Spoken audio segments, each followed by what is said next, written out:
Okay, let's unpack this. We're doing a deep dive today on the Blustream DA11USB. Right, the Dante USB audio encoder decoder. It seems like one of those pieces of hardware that acts as a vital cleanup crew for messy USB audio and pro installs. That's a good way to put it. Our mission today is to really figure out why this little box is such a necessary bridge component. The bridge component, I like that. Yeah, it's the shortcut to taking any common USB device, a conference soundbar, a laptop, and getting it reliably onto a high-end networked audio system. So its main job is translation, but it goes both ways. Can you walk us through that dual role? It's all about two-way traffic, so it can encode two channels of audio from a USB source, say a mic, and push that signal out as Dante onto the network. Okay, so from my laptop to the rest of the building. Exactly. And then at the same time, it can decode a Dante signal coming from the network and turn it back into USB audio for local playback. Which completely gets rid of the need for, what, those clunky sound cards or big rack interfaces? Right. Just for basic USB I/O, this is all you need.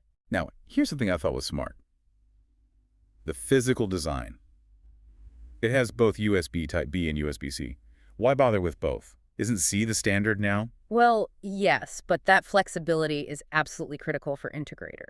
Legacy gear. Legacy gear everywhere. Not every device in every conference room is brand new. So by supporting both, you just guarantee plug and play works. Old laptop, new tablet, doesn't matter. It just simplifies things. You don't have to carry a dozen adapters. Exactly. Speaking of simple, let's talk about power. That can be a real nightmare, especially in like a ceiling install. Oh, they definitely solved the wall wart problem here. The power flexibility is what's so fascinating. So you can use PoE? Yep, standard class 3 PoE. Power over Ethernet, that's the professional choice. Just one cable for data and power. But not everyone has a PoE switch handy. And that's the other option. It can also just draw 5V power directly from the USB device it's plugged into. That's just good design. Now, what about the actual audio? We're looking at 44.1 and 48 kilohertz sample rates at 16-bit. Is that enough for pro use? For voice and conferencing, absolutely. 48 kilohertz at 16-bit is the standard for high-quality voice. Okay. The real benefit, though, is its compliance with the USB audio device class spec V1.0. Which, in plain English, means what? It means it just works.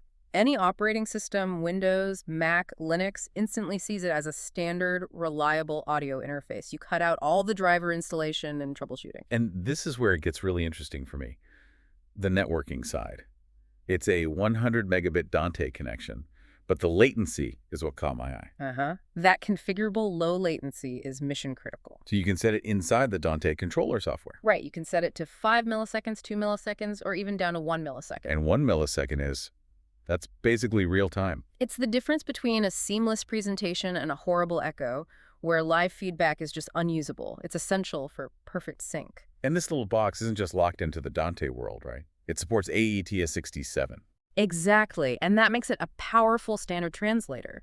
If you have a mixed environment, this device bridges that gap without needing a big, expensive server. It's a lot of power for something so small. So to complete the picture for you listening, the casing is really compact, just 120 by 26 by 47 millimeters. Yeah, and the whole point is to reduce complexity.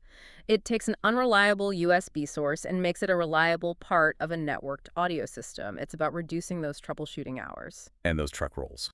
For sure.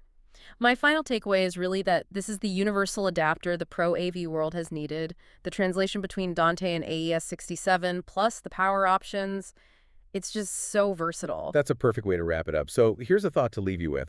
How does the ability to configure latency down to just 1 millisecond change the types of real-time audio applications that a simple USB source can now be reliably used for? Something to think about.